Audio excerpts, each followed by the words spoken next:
Hi again, here for. Well, in the last chapter, it was really nice to see that Eska was actually getting some luck. She was feeling a bit more settled, like she had a friend, the eagle. But now we go back to Flint for chapter 11 and see what happened when we left him. Flint sat in the hammock in his bedroom, watching the long evening light behind a circular window, a turret leaning out to the side of the treehouse that he, Tomkin and Blue lived in.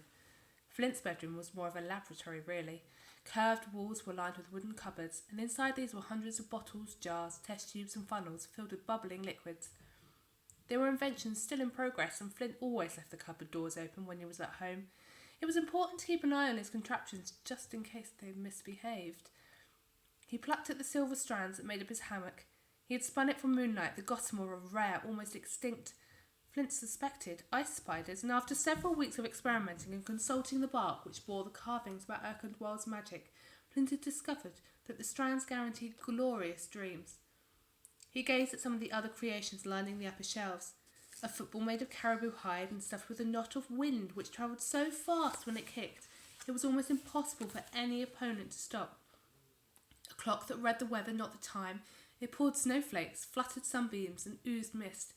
A wooden chest in which he had trapped a thunderstorm, with the result that it let out a loud burp every now and again.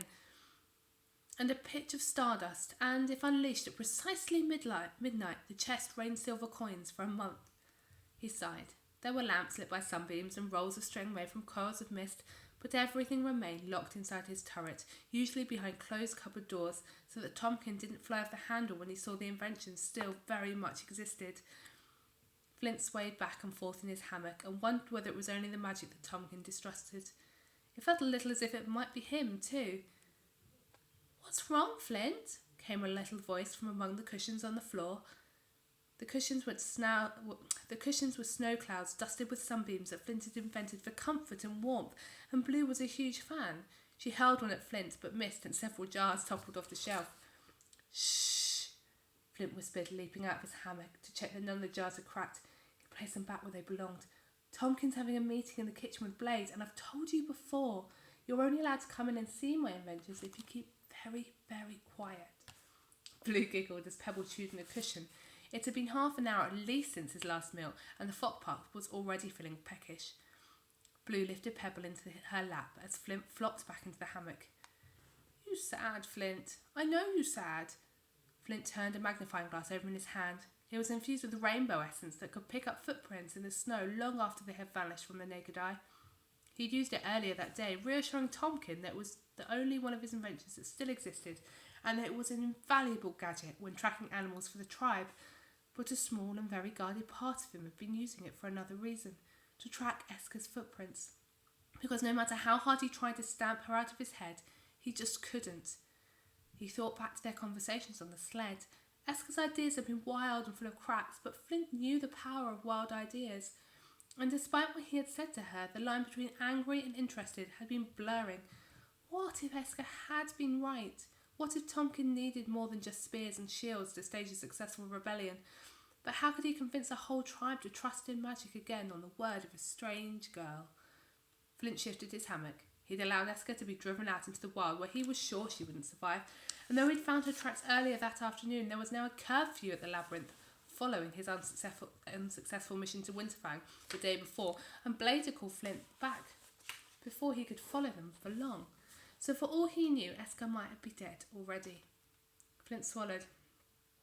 Outside or not, she hadn't deserved this, and Blue settled the fox pot on her brother's chest, then wrapped her arms around them both. "Hug for you," Flint smiled. "Better?" Blue asked as she drew back. "Better," Flint replied, ruffling her hair. "You're always better after a Blue hug." There was a knock at the door, a quick, no-nonsense rap. Flint leapt up from his hammock and smacked a hand down on a wooden button on the wall. The cupboard doors closed immediately, hiding all his inventions from sight. Then he shoved the cushion into the trunk, grabbed a spear and a polishing cloth, and turned the key in the door. Tomkin stood before him. "Yes?" Flint asked, rubbing the cloth over the tip of his spear. "Lofty's saying he found the tracks of a sleigh pulled by musk oxen in the forest," Tomkin muttered. Immediately, Flint thought of Eska. There was no way she would have escaped the ice cream. "Blade thinks the ice cream was here looking for the girl you took from Winterfang." Blue cocked her head. "Eska? I like Eska." Tomkin gave her a stern look. "No, Blue, you don't. She and your brother have got us into a mess. Blue frowned. Everyone okay? Yes, Tomkin avoided her eyes. Yes, but that's not the point. Blue skipped from the room and Tomkin turned to Flint. We need to be careful when hunting. If the Ice Queen found Esker and Deeproots, she'll assume one of the tribe helped her and are hiding nearby. There's no sign of the Ice Queen now, but you can't bet she'll send her tusked guards back to the forest to search the area. He paused. So I'm telling everyone to select hunting grounds wisely and keep watch at all times. Flint nodded. It was an effort to keep his mind on his tribe and hunting when he knew for certain that Esker was at the mercy of the Ice Queen. Any sign of the girl? He asked as casually as he could. No, Tomkin replied, after he turned back at the sight of the sleigh marks. Flint scrubbed his spear harder as if somehow that might undo the guilt he felt. He was a part of the fur tribe, but Esker's words had made him question his place here. Why, when he tried so hard to harness the mind of the fur tribe warrior, did he end up feeling more and more like an inventor? And why, when the feather tribe might know important things like how best to fight the Ice Queen, did his tribe insist on cutting themselves off? Flint couldn't help feeling that he was much of an outsider in the labyrinth, as Esker had been.